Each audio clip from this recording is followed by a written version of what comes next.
next building block, revenue stream. So now we have a customer segment, we have a value proposition, we have channels to communicate with our potential customer and to deliver our services to them. We know how to create relationship with those people and how to maintain relationship. The question now is how the heck we make money. And that's the revenue stream. So definition, the revenue stream's building block represent the cash a company generates from each customer segment. Good. So we could have two different types of revenue stream. It could be transactional or recurring. So what's the difference? Transactional is that you sell an asset, for example, you sell something, the person pays you, done. Recurring will be a membership. So for example, if you a member of a magazine, you pay every month and then you receive the magazine, right? It could also be if you are, we talked about LinkedIn a bit earlier, if you're a member of LinkedIn, a premium member, well, you pay every month, okay? As I said, I have online courses.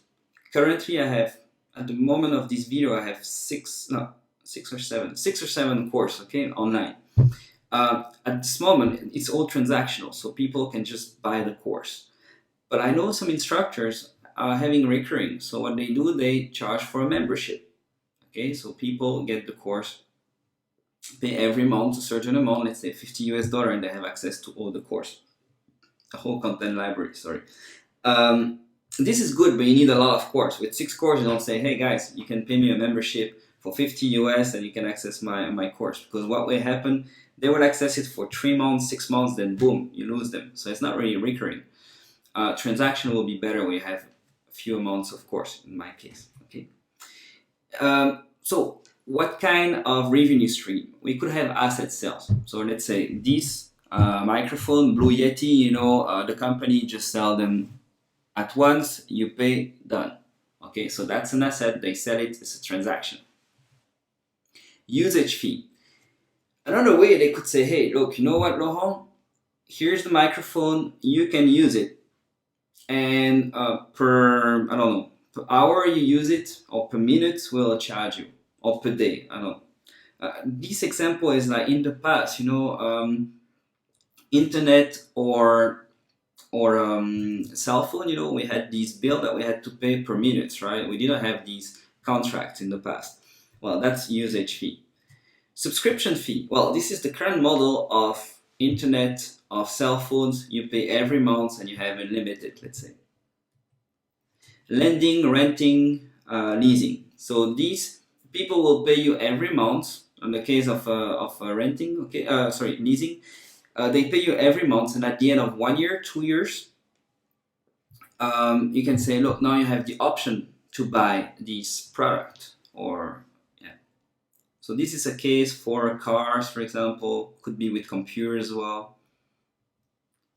Then you have licensing. Licensing is, imagine you're an inventor, you invent something cool, and you want to sell it. You have 2 options. Option 1, you monetize it. You commercialize it.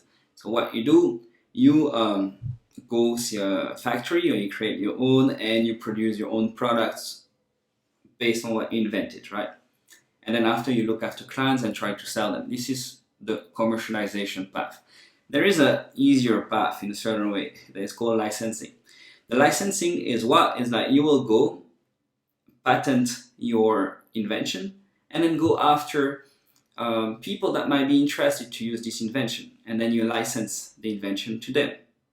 Okay, and then if they want to incorporate your technology inside their products, they will need to pay you every month or every year or something like that. And then you don't have to do anything basically. As soon as it's sold, here we are. Your licensing royalties comes every month. Another thing could be brokerage fee. So this is the case of insurance. There is some insurance and health manager in Hong Kong, actually not some, there's a lot of those guys here. They call a financial planner or insurance guys basically. And what they do, they are brokers. So they don't sell only AIA insurance or Manulife or Allianz Okay, what they do is like they have different package from, let's say, AXA, AIA, Allianz, and so on, and then they sell insurance to people. Basically, if AIA seems to be better for you, they sell you AIA. If you prefer AXA, they will sell you AXA, and then they charge a brokerage fee to the insurance company. Advertising. So this is the model of Facebook, for example, where the revenue streams will come from advertising. Google as well, they give you a lot of things free, Gmail, Google Plus, YouTube, all these comes free, and then they put advertising on it. So you have different types of pricing. You can have a fixed menu pricing and you can have a dynamic pricing. What's the difference?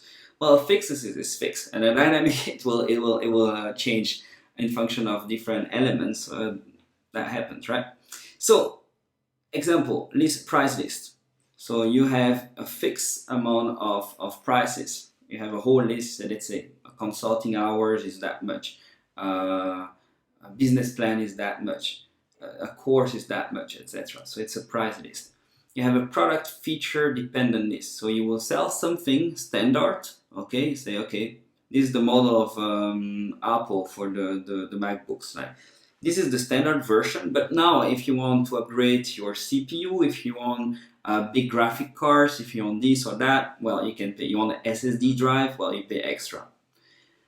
Customer segment dependent. Well, for example, I do trainings in Hong Kong live. I could say, look, my training is, let's say, 600 Hong Kong dollars for 3 hours. But you know what? If you're a student, I give you 50% discount because, I know that you guys don't have much money and so on. So you can come to my course for 50% of the price. Okay, I could do something like that. Customer segment dependent. Volume dependent. So you buy a lot and then you get a discount, right? This is something Chinese don't really get, because I'm trying to do sourcing there, with Chengdu. I'm trying to source some water heater for the moment. And basically I came there and say, hey, how much is it for a container? And they gave me the price. What if I take two? It's the same price. No, dude, you didn't get it. How much is it for two? Say, same. Okay, well. So the idea normally when you buy a lot, you get a volume discount, right? It's volume dependent. Dynamic pricing. So the most famous one I would say is negotiation. So you have a service or a product and you negotiate the price, you bargain basically. Yield management. So the price will depend on the inventory at the time of the purchase. So if you remember in the past, when you approach the departure of a plane, you had cheap tickets. Nowadays it doesn't really work that way because they have all these trackers and so on the website. But that was the idea in the past. So depending on the inventory, you will actually pay more or less. Real-time market price is what we call supply and demand law. Okay, so this works really well with goods such as coal, gold, silver, corn, etc. So when a lot of people are ready to pay for it and there are few people that actually offer the goods, the price goes up.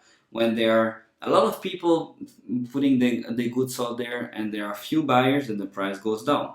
So this is the whole idea. Auctions. So the auction is, I just take something like my phone and say, hey, who wants my phone?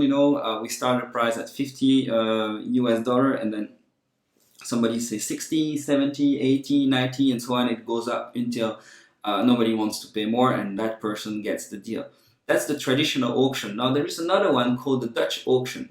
The Dutch auction, it goes the other way around. So you say, hey, this phone worth, 500 US dollar. And then you go down and say, who wants it for 450, 400, 350, 300, 250. And then at that moment somebody say, oh, I want it. Bam, he get the phone. He wins the auction. Okay, so this is what we call Dutch auction. So it's not always going up, sometimes it goes down. Okay, so back to the example. What kind of revenue stream will I have? Well, the first revenue stream is that I'm planning to charge my clients 17,000 Hong Kong dollars, all inclusive, plus 1 year maintenance. So for 1 year, accounting, auditing, and everything included. So that they have really zero worries. And out of that, I will get a bit for myself. I have my margin, right? And then after, I have a maintenance, because every year that person will need accounting, auditing services. They will need taxes. They will need company secretary, registered address, etc. So there is an extra um, recurring fee of 10,000 Hong Kong dollars a year for the clients. Okay, so this is the revenue stream for this business model.